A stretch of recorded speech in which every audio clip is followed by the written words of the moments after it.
গোপুসোনাকে নিয়ে নিয়েছি দেখো বাস্কেটের ভেতরে। তো দিদির এই যে গোপুসোনাকে দেখিয়ে দিলাম। তো চলে যাব আমরা গোপুসোনাকে সাজাতে। তো জন্মাষ্টমী আসছে, তো গোপুসোনাকে তো নতুনভাবে সাজাতে হবে। তো এই যে দিদি আর আমি বেরিয়ে পড়লাম গাড়ি নিয়ে। তো সতে রয়েছে গোপুসোনা, আর এই যে এখান থেকে পেট্রোল পাম্পে একটু তেল ভরে চলে আসলাম আমরা। এখানে চলে এসেছি ত্রিবেণীতে। তো এই দোকানেই দিদি প্রত্যেক বছর মানে জন্মাষ্টমীর আগে আসে। তো এখান থেকেই গোপুসোনাকে সাজাবে নতুন সাজে। তো এই যে পুরনো দেখো গোপুসোনার ড্রেসটা খুলে নিচ্ছে। তো এখানে গোপুসোনাকে পালিশ করা হবে, তারপরে চোখ মুখ মানে সব আঁকা হবে।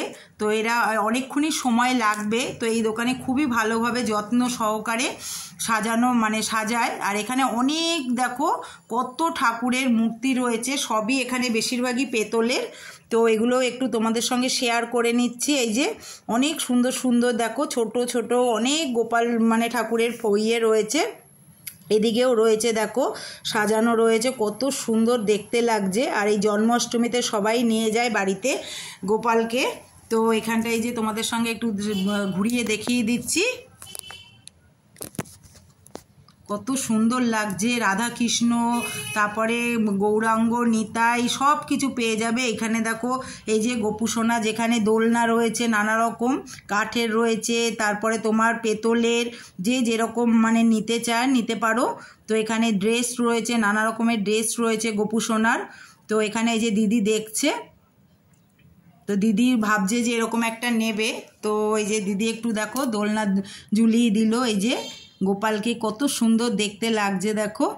তো এবার বেরিয়ে পড়লাম, একটু সময় লাগবে তাই চলে যাচ্ছি ত্রিবেণী গঙ্গার ঘাটে। তো যেতে যেতে আবার দেখছি এখানে দেখো, তো সামনেই আবার লোকনাথ বাবার পুজো রয়েছে, তার জন্য এই দেখো এখানে ঘট রয়েছে।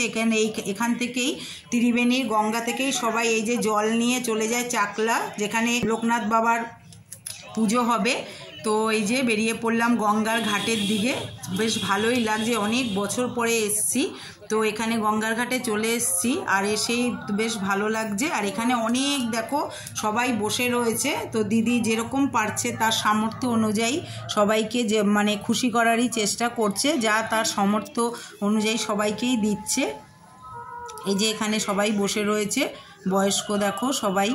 তো সবাই আশায় বসে থাকে, তো যাকে যেরকম পারছে একটু দিয়ে দিচ্ছে।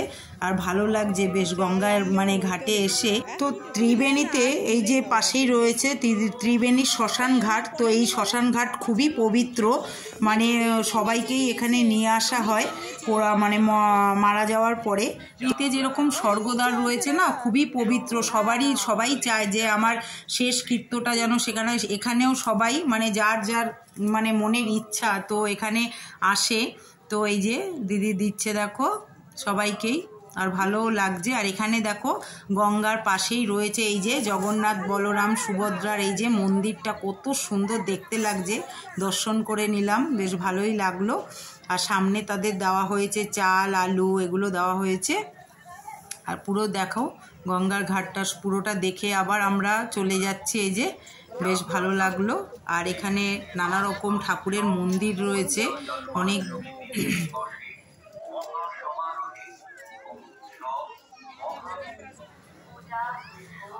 আর এখানে যে এই যে যাওয়ার পথে আবার একটু দর্শন করে নিলাম পুরো মন্দিরটা। জয় জগন্নাথ, জয় জগন্নাথ, জয় জগন্নাথ বলে। এখানে রয়েছে দেখো এই যে বজরংবলী। তো এখানে আরেকটা মন্দিরও রয়েছে পাশে, সেটাও দেখে নিলাম। আর এই দেখো এখানে দেখতে দেখতে হঠাৎ দেখছি দেখো একটা মৃতদেহ নিয়ে যাচ্ছে। আর মরা সত্যি দেখা মানে সেই দিনটা খুবই ভালো যায়। তো এই যে দেখো নিয়ে গেল। হ্যাঁ হ্যাঁ এটা ছিল। এই যে এই দেখো এই যে এই গোপুসোনাকে সাজিয়ে এই দেখো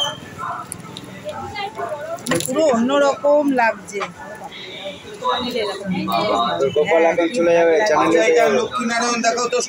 তো আবার চলে এসেছি দোকানে। তো অনেকক্ষণ সময় কাটিয়ে আসলাম চারদিকটা ঘুরে।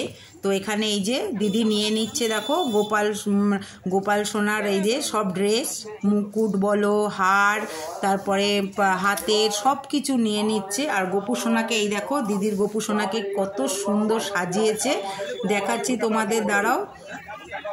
এই দেখো সাজিয়ে বসিয়ে রেখেছে, কি ভালো লাগছে দেখতে। এই যে তোমাদের দেখিয়ে দিলাম, কমেন্ট করে অবশ্যই জানাবে কীরকম লাগছে। আর তোমরা পারলে এই দোকান আসবে, দাদা এই দোকানের ঠিকানাও তোমাদের দিয়ে দিচ্ছে। তো এই যে ড্রেস সব নেওয়া হয়ে গেল।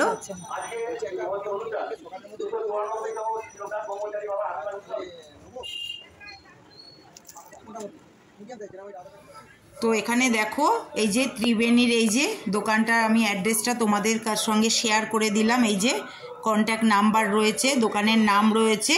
তো যারা কাছাকাছি আছো অবশ্যই তোমরা এসো। তো দেখা হচ্ছে পরের ব্লগে। সবাই ভালো থেকো, সুস্থ থেকো।